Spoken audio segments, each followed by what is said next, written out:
Hay una frase, creo que se le atribuye a Warren Buffett, que para mí resume una de las mayores paradojas del mundo financiero. Invertir es simple, pero no es fácil. Totalmente. Me parece fascinante porque sugiere que tenemos la fórmula del éxito ahí, delante de nuestras narices, pero que por alguna razón, nos empeñamos en no seguirla.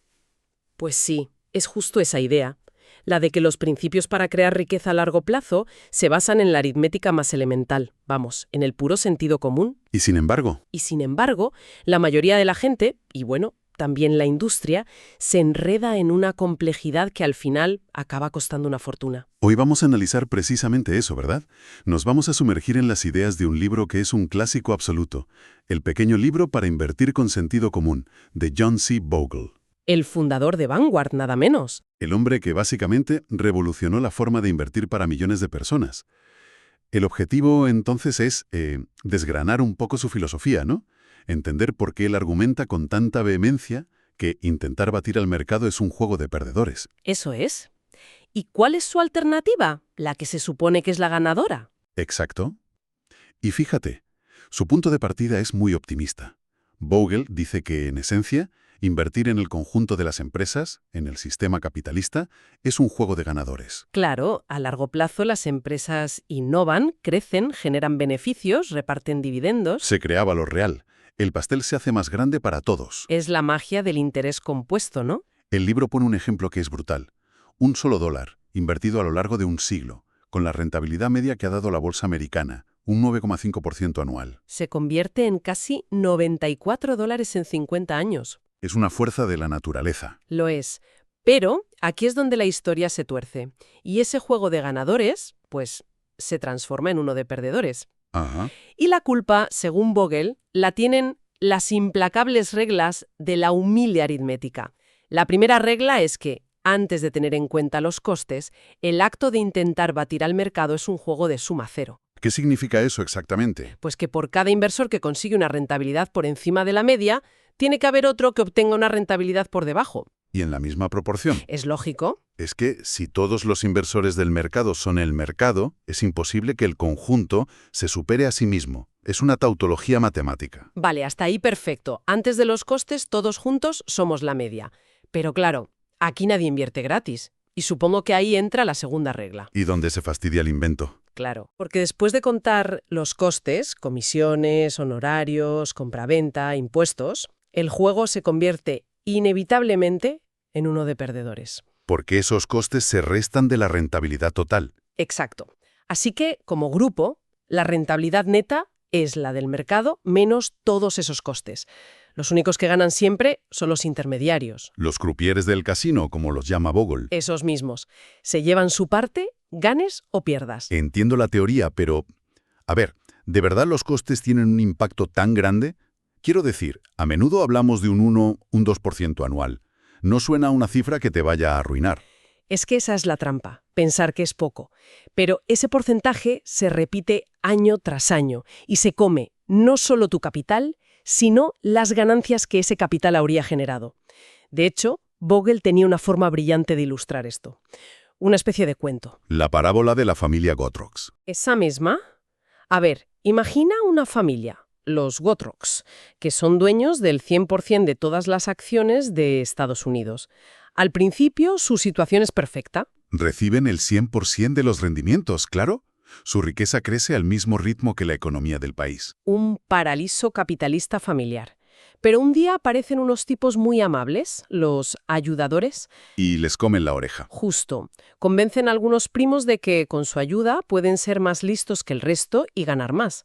Les animan a venderle unas acciones al primo de al lado, a comprarle otras a la tía, siempre buscando una ventaja. Y cobrando una pequeña comisión por cada operación, claro. Por supuesto. Y me imagino lo que pasa. El pastel de la riqueza total de la familia, que antes crecía a un ritmo X, de repente empieza a crecer más despacio. Exacto, porque ahora una porción de ese pastel se la llevan los ayudadores. Y el juego se vuelve adictivo. Contratan a más ayudadores, gestores, consultores, cada uno con sus comisiones. Una bola de nieve. Total.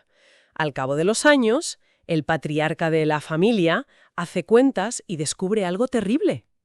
Su participación en los beneficios de la economía ha caído del 100% a solo el 60%. El 40% se lo ha comido el ejército de ayudadores. Es una historia demoledora. La moraleja es obvia. El tío sabio de la familia se planta y dice lo único que tiene sentido.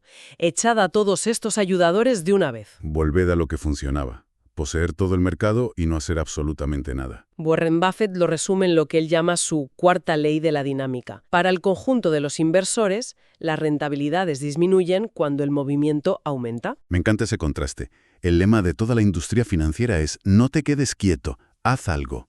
Y Bogle dice que para el inversor inteligente debería ser no hagas nada, quédate quieto. Vale, entendido lo de los costes. Es pura matemática. Pero si nos olvidamos de ellos un momento, ¿la rentabilidad del mercado en sí, de dónde sale? ¿Es algo sólido o es puro humo, pura especulación? Es una pregunta fundamental, y Bogle la responde dividiendo la rentabilidad en dos componentes muy claros. El primero es la rentabilidad de la inversión. La realidad empresarial, lo tangible. Eso es, se compone de dos cosas. La rentabilidad por dividendo que pagan las empresas y el crecimiento de sus beneficios a largo plazo. Esta es la base sólida, lo que genera valor real. ¿Y el segundo componente? El segundo es la rentabilidad especulativa. Estos son las emociones del mercado, la psicología de masas. El ruido. El ruido, exactamente. Es el cambio en la percepción. En cuánto están dispuestos a pagar los inversores por cada dólar de beneficio de una empresa. La famosa ratio PER. Es pura volatilidad. Bien. Y lo interesante es ver qué peso tiene cada uno. ¿Qué dicen los datos? Aquí viene lo bueno. El libro analiza el periodo entre 1900 y 2005. Más de un siglo. Ok. En esos 105 años, la rentabilidad media anual de la bolsa americana fue del 9,6%. La pregunta es, ¿cuánto de eso vino de la realidad y cuánto de la especulación? Me imagino que la especulación, con todas las burbujas y los pánicos, tendrá un peso importante. Pues mira el dato. De ese 9,6%, un 9,5% provino de la rentabilidad de la inversión. Espera, para un momento. Me estás diciendo que de casi un 10% de retorno anual durante un siglo, prácticamente todo viene de la economía real. ¿Sí? Y solo un 0,1% de toda esa locura diaria de comprar y vender. Solo un 0,1%. Ese dato te vuela la cabeza, cambia la perspectiva por completo. Por completo. A largo plazo, toda la especulación, toda la euforia y todo el pánico se cancelan. El precio de las acciones siempre acaba volviendo al valor fundamental de las empresas, como si estuviera atraído por un imán. Esto nos lleva a una de las metáforas más famosas de la inversión, de Benjamin Graham, el mentor de Buffett. La de la báscula y la urna, ¿verdad? Esa misma. En el corto plazo, la bolsa es una urna electrónica, un concurso de popularidad. Pero en el largo plazo es una báscula. Pesa el valor real de los negocios. Justo. A corto plazo gana la acción más sexy. A largo plazo, la que de verdad genera más beneficios. Y para lidiar con esa locura del corto plazo, Graham tenía otra metáfora genial, la de Mr. Market. Es la mejor herramienta mental que existe. Imagina que eres socio en un negocio con un tipo llamado Mr. Market. El problema es que es maníaco depresivo. Ajá. Cada día, sin falta, se presenta en tu puerta y te grita un precio al que está dispuesto a comprar tu parte o a venderte la suya. Y los precios son absurdos, claro. Absolutamente. Cuando está eufórico te ofrece un precio desorbitado. Cuando está deprimido te lo ofrece a precio de derribo, presa del pánico. El inversor inteligente sabe que no tiene por qué hacerle caso. Exacto. Simplemente ignora su estado de ánimo y se pregunta, ¿me beneficia esa oferta? Si el precio es ridículamente bajo, quizás una oportunidad para comprar. Si es absurdamente alto, quizá para vender. Y si no, cierra la puerta y a otra cosa. Se centra en cómo va el negocio real. Y se olvida de él hasta el día siguiente. Vale, el puzzle empieza a encajar. Si intentar batir al mercado es un juego de perdedores por los costes, y además el corto plazo es puro ruido emocional, ¿qué nos queda? ¿Cuál es la jugada inteligente según Bogle? Pues aquí es donde Bogle aplica un principio filosófico que se conoce como la navaja de Occam. La explicación más simple suele ser la correcta. Eso es. Y él se pregunta, ¿cuál es la forma más simple y eficiente de poseer todos los negocios del país para capturar esa rentabilidad real? La respuesta es comprar una pequeña participación en un fondo que los posea a todos. Un fondo indexado, de bajo coste. De ahí su famosa frase, No busques la aguja en el pajar. Limítate a comprar el pajar. el pajar es todo el mercado. No intentes ser más listo. Compra todas las empresas y garantiza tu participación en el crecimiento de la economía. La superioridad de esta estrategia no es una opinión, es matemática pura. A ver, desglosemos esa matemática. La fórmula es la que decíamos antes. Rentabilidad del mercado menos costes es igual a la rentabilidad del inversor. Vale. El inversor medio, en un fondo de gestión activa, el que intenta encontrar agujas, obtiene la rentabilidad del mercado menos unos costes muy elevados. El libro estima que entre comisiones visibles e invisibles se puede ir un 2,5% o 3% anual. Mientras que el inversor del fondo indexado obtiene la rentabilidad del mercado menos unos costes mínimos, que hoy en día pueden ser de un 0,1% o incluso menos. Exacto. La conclusión es inevitable. El fondo indexado tiene garantizado por pura aritmética batir al inversor medio a largo plazo.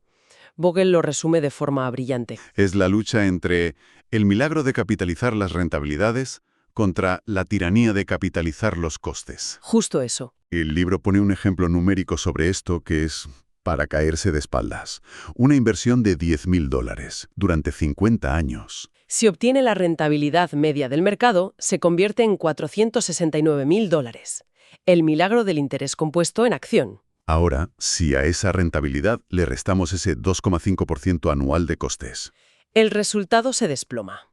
Esa misma inversión se queda en solo $145.400. Espera, repite esas cifras. Es que son brutales.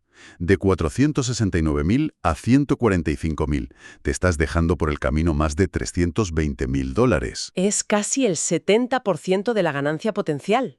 Y lo más sangrante es que el riesgo lo has corrido tú al 100%. Es una transferencia de riqueza masiva del bolsillo de los inversores al de la industria financiera. Y por si fuera poco, hay otros factores. Aún hay más. Claro. La ineficiencia fiscal. Los fondos activos compran y venden sin parar, generando plusvalías que te obligan a pagar impuestos cada año. Un fondo indexado con su estrategia de comprar y mantener difiere ese pago durante décadas.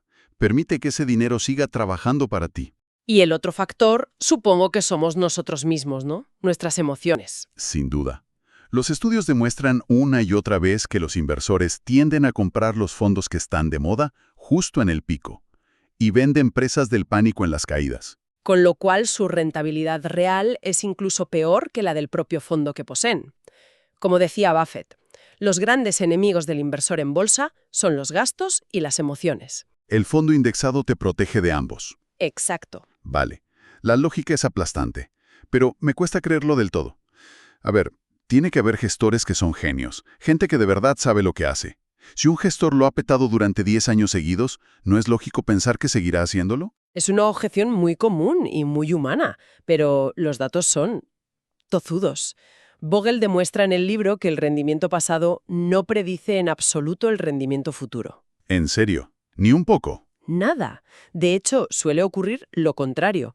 Los fondos que son estrellas durante una década a menudo se convierten en lo que él llama cometas. Brillan intensamente y luego se apagan. Y desaparecen. Es el principio estadístico de la reversión a la media. Un rendimiento excepcional casi siempre es seguido por uno mediocre o directamente malo.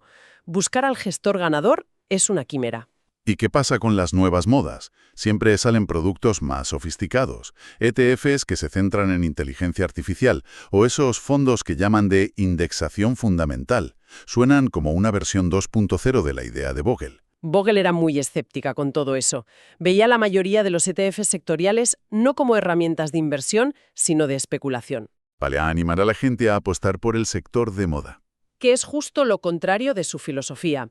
Y sobre la indexación fundamental y otras estrategias listas, las consideraba modas basadas en rebuscar datos históricos hasta encontrar algo que funcionó bien en el pasado. Lo que no garantiza nada para el futuro. Exacto. Al final casi siempre se añade complejidad y sobre todo costes, que es justo lo que intentábamos evitar. Es como si cualquier intento de mejorar la simplicidad del fondo indexado acabara empeorando el resultado. Hay una cita en el libro del teórico militar Karl von Clausewitz que lo clava. El mayor enemigo de un buen plan es el sueño de un plan perfecto. Y para Bogle, el fondo indexado es ese buen plan. No es perfecto, no te hará rico de la noche a la mañana, pero te garantiza tu participación justa en los rendimientos que genere la economía. Con un coste y un riesgo mínimos. Intentar perfeccionarlo normalmente lleva a un plan peor. Esa es la esencia de su mensaje. Entonces, si lo resumimos todo, la idea es, el mercado a largo plazo, la economía real, crea riqueza. Eso es un juego de ganadores. Ajá. Pero en el momento en que intentas ser más listo que los demás, ya sea eligiendo acciones o fondos, los costes y las emociones te devoran y convierten el juego en uno de perdedores. Para la gran mayoría, ¿sí? Y la solución más simple, comprarlo todo a través de un fondo indexado barato y no tocarlo, resulta ser la más potente. Has captado la filosofía a la perfección. De hecho, el libro cierra con una analogía que me parece insuperable para entender el reto. A ver, Dice que todos sabemos lo que hay que hacer para ponerse en forma. Comer menos y hacer más ejercicio. Es simple. pero no es fácil. Y con la inversión pasa lo mismo. Los principios son sencillos. Diversifica, minimiza costes, ten disciplina, no te dejes llevar por el pánico. Es simple. Pero ejecutarlo, mantener el rumbo cuando todo el mundo a tu alrededor se está volviendo loco, ya sea por euforia o por pánico. Ese es el verdadero desafío, lo que nos deja con la pregunta final para la reflexión. Si la fórmula para el éxito en la inversión es tan simple, tan basada en la aritmética pura que hemos desglosado, ¿qué es lo que realmente impide a la mayoría de la gente seguirla?